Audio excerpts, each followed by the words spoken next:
Ассалаумағалейкум ардақтағы ағайын, тікелей эфирде ақпарат, студияда Шерхан Жамбылұлы. Көкшетауда қазан айында нан бағасы негізсіз көтерілген. Нарықтағы екі ірі өндіруші өзара келісіп заңсыздыққа барған. Құзырлы орган өкілдері жүргізген тексеріс нәтижесі осыны көрсетті. Көкшетаудағы нарықтың 50%-дан астам үлесін қамтитын Көкше нан және Көкшетауский хлебзавод серіктестері бірінші сұрыпты нан бағасын 5-10 теңгеге өсірген. Екі кәсіпорынға да ескерту жасалды. Олар 10 күн ішінде заң бұзушылықты жоюға міндетті. Тергеу нәтижесінде монополиялық табыс толық тәркіленіп 5% айыппұл салынуы мүмкін. Қарастырған құжаттар бойынша ол өсуге негіз көріп тұрған жоқпыз. Сондықтан нарық субъектілері сол хабарламаны қарап бізге жауап жолдайды. Біз келісеміз, сондай белгілер бар екеніне. Олар келіспеген жағдайда біз монополияға қарсы тергеу жасап, жаңағы іс-әрекеттерінің заңдылығын толығынан қарастырамыз. Елімізде соңғы 5 жылда парамен ұсталып, істі болғандардың 75% жалақысы төмен қызметкерлер. Бұл туралы Адалдық алаңы кеңсесінің мамандар айтты. Олардың сөзінше жемқорлыққа басты себеп басшылардың ашкөздігі мен қатардағы мамандардың мұқтаждығы. Сондықтан жемқорлыққа қарсы күрес агенттігі оны жоюды министрліктермен бірігіп жүргізе бастады. Осы мақсатта агенттік өкілдері мәдениет және спорт министрлігімен ортақ жарғыға қол қойды. Келісім аясында министрлік жанынан Адалдық алаңы кеңсесі ашылмақ. Орталықтың міндеті министрліктегі гранттар мен тендерлердің әділ бөлінуін бақылау. Министрлікке бағынышты ұйымдардың жұмысын саралап, оларды оңтайландыру.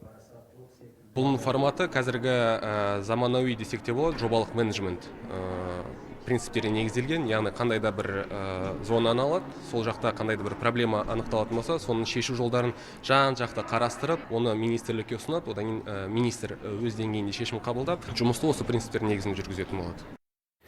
Дәнді дақылдарды зерттеп, оның жаңа түрін өндіріске енгізу үшін ғалымдарға қаржылай қолдау көрсетіледі. Қазагро холдингі мен ұлттық ғылыми білім беру орталығы өзара меморандумға қол қойды. Аталған құжат аграрлық ғылымды дамытуға мүмкіндік бермек. Президент Қасым-Жомарт Тоқаев аграрлық саланы дамытуды тапсырған еді. Өйткені ғалымдар түрлі ауыл шаруашылығы тұқымдарын ойлап тапқанымен, оны коммерциялап, өндіріске енгізу қиын екенін айтқан. Мәселен, өткен жылдары елімізде дәнді дақылдардың 173 сұрпы пайда болған. Сондықтан оны көптеп өсіріп, экспортты арттыру үшін зерттеу институттары мен шаруалардың жұмысын интеграциялау қажет. Ал жауаптылар ол жұмысты біртіндеп іске асырамыз деп отыр. Қазақстан бойынша бұрын 100% басқа мемлекеттерден келетін тұқымдар пайдаланады. Қазір біз 90%-ға жетіп отырмыз. Күріш ғылыми зерттеу институты өзінің мысалы тұқымдары мен мақтадан алады.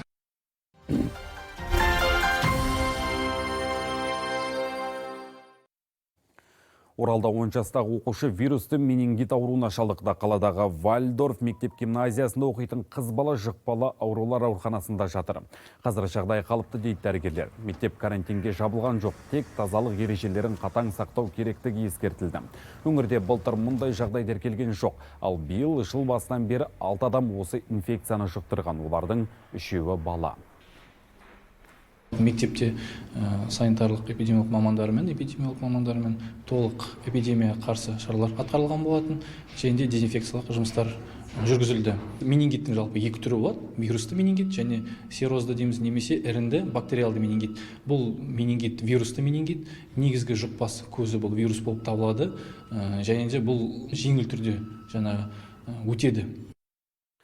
Еуразиялық экономикалық одақ пен Нидерланд іскерлікті арттыруға ниетті. Қос тарап өкілдері Амстердамда өткен жиында өзара қарым-қатынасты күшейту жайын талқылады. Қазақстан, Ресей, Беларусь, Арменияның қолдауымен өткен шараға Нидерландтың 60-тан астам кәсіпкерлері қатысты. Нидерланд Еуразиялық экономикалық одақтың маңызды серіктесі. Былтыр өзара сауда айналымы 20%-ға өсіп, 55,6 миллиард долларды құрады. Корольдіктің қалталылары 180 миллион тұтынушыны қамтып отырған одақтың нарығына шығуға ынталы. Сондай-ақ тараптар ауыл шаруашылығы, су ресурстарын басқару, ветеринарлық бақылау мен мал ауруларының алдын алуға қатысты өзара тәжірибе алмасып, ынтымақты нығайтпақ. Қазір біздің ұйыммен 50-ден астам мемлекет халықаралық ұйымдар іскерлікті арттыруға ниетті. 2025 жылға дейін одақты дамыту бағдарламасына сәйкес біз мүше мемлекеттермен және халықаралық аренада интеграцияны күшейтуге күш саламыз.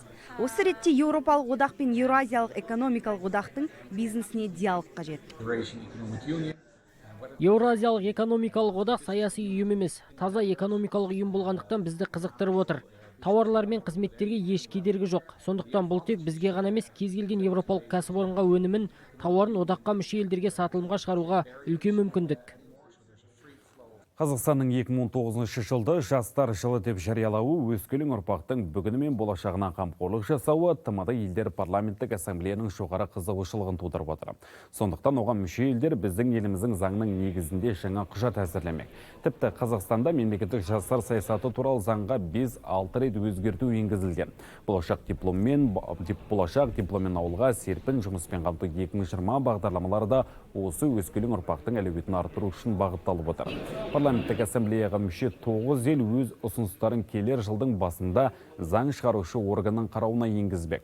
Көктемде біздің ұлттық заңнама негізіндегі құжат 9 елде де қабылданады деп жоспарланып отыр. Өкінішке орай Ресей Федерациясында ондай заң жоқ. Шынын айту керек, біздің жастар бюджеттегі қалған қаражатқа ғана қол жеткізе алады. Ал ауыл жастары туралы айтудың қажеті де жоқ. Себебі олар орта мектепті бітірген соң бірден қара жұмысқа кетеді. Ешқандай бағдарлама осы күнге дейін жүзеге асырылмады.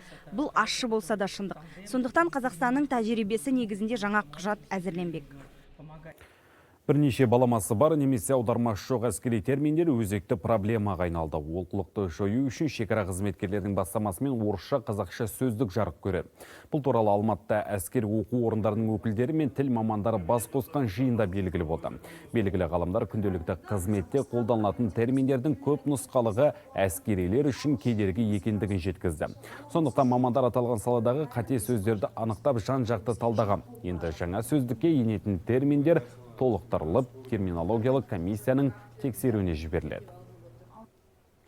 Бұл сөздік әрине негізі ғылыми зерттеу жұмысының нәтижесі бойынша жасалды. Бұның негізінде ішіндегі сөздер әрине әскери сөздіктерден алынды, және де кәсіби оқулықтардан алынды. Жалпы алғанда сөздіктің көлемі үлкен, ертең дайын болған жағдайда шекара саласына, жалпы әскери салаға, офицерлерге жеке қолданыс құралы ретінде таратылып жіберіледі. Ресейдің мәдени орталығы Санкт-Петербург қаласында 10 мыңға жуық қандасымыз тұрады. Олар атамекен бірлестігін құрып, апта сайын бас қосуды дәстүрге айналдырған. Басты мақсат ата дәстүрді дәріптеп, ұлттық өнерді ұлықтау. Ал Неваның бойындағы тарихи қаланы мекен еткен қандасымыз Гүлшат Неталина қазақтың ұлттық нақышындағы киімдерді тігіп, оны шетелдіктерге насихаттап жүр. Кезінде білім қуып келген Гүлшат Молдамұратқызы тағдырдың жазуымен жат жерде қалып қойды. Үйде отырып-ақ кәсібін өрге домалатуда. Шебердің қолынан шыққан көйлектері сұранысқа ие. Тек Санкт-Петербургта емес, Ресейдің өзге де қалаларынан тапсырыс бар. Енді сәнгер өз дүкенін ашқысы келеді. Шеберхана ашқым келеді. Ол арманымда. Көп жылдардан бері соны армандап жүрмін. Бір балалар кішкене өссе, сол арманым орындалады деп ойлаймын. Әзірге қанша алыста болсақ та, енді балаларымызға өзіміздің мына қазақтың ата дәстүрін жеткізуіміз керек.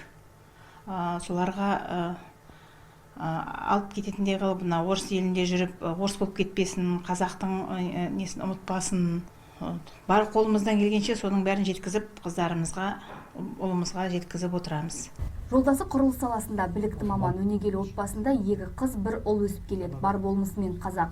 Ұлы даланың ұрпағы республикалық байқауда ұлттық биімізді билеп, бас жүлдеге ие болды.